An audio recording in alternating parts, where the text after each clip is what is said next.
ტოკმა გაჟონა, შუქმა. ამის მსხვილი კაბელი და ის ამოიღეს. შეცვალენ. მონაკვეთი აქედან იქა შეცვალენ. გუშინ დაახლოებით დღის მეორე ნახევარში დაზიანდა მაღალი ძაბვის გადამცემი კაბელი.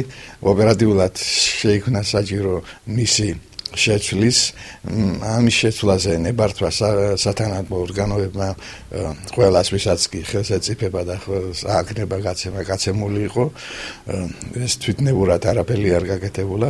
გუშინვე დამთავრდა სამუშაოები, დამთავრდა გვიან ღამეს. დღის განმავლობაში მოხდება იმ ასფალტის აღდგენა და დაუბრუნდება პირველ სახე.